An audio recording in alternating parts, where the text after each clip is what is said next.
Good morning મિત્રો. તો આપણે અહીંયાથી જશું બાના હિલ્સ પર, ત્યાં જઈને શૂટ કરશું અને અહીંયાથી આપણે ચેકઆઉટ કરશું. અત્યારના વાગ્યા છે સવારના 7 અને એકદમ મસ્ત વેધર થઈ ગયું છે, એકદમ જોરદાર. ચલો રેડી, આપણે હવે નીકળવાનું બાના હિલ્સમાં શૂટ માટે. એકદમ મસ્ત વેધર છે બહારનું અને ત્યાંનું વેધર તો આપણે સ્કાયની વચ્ચે શૂટ કરીશું એટલે બહુ જ મજા આવશે.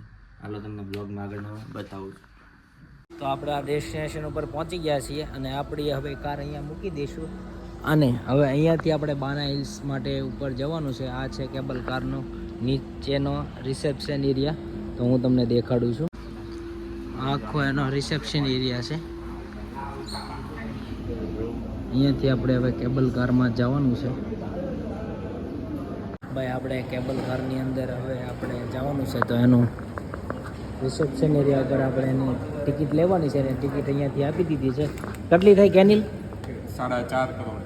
4.5 કરોડ રૂપિયા ભાઈ આપશે કેનિલ ભાઈ. ડોંગમાં છે ભાઈ, રૂપિયામાં નહીં સમજતા, નગર કે હે આ બધા.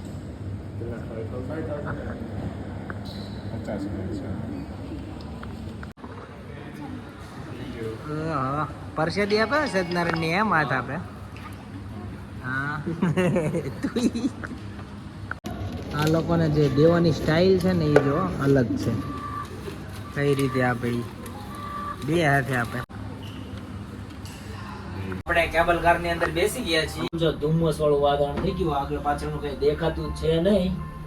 હવે એટલું મસ્ત વાતાવરણ થયું છે ને, જોવા તમે એકદમ જોરદાર નજારો લાગે છે અહીંયાનો બાના હિલ્સ ઉપરનો.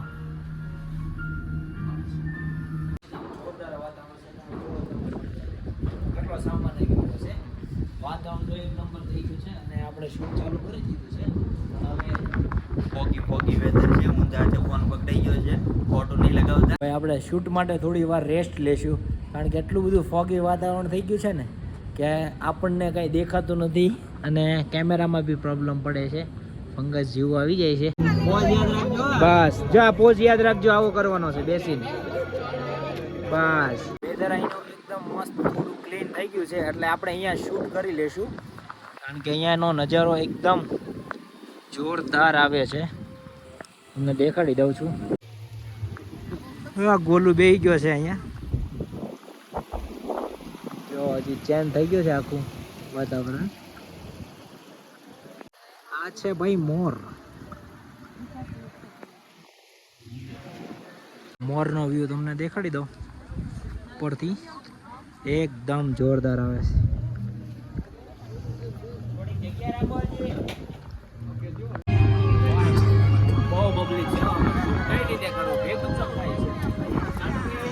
પબ્લિક જ એટલું છે ને ફોગી વાતાવરણ છે એટલે એમાં થોડુંક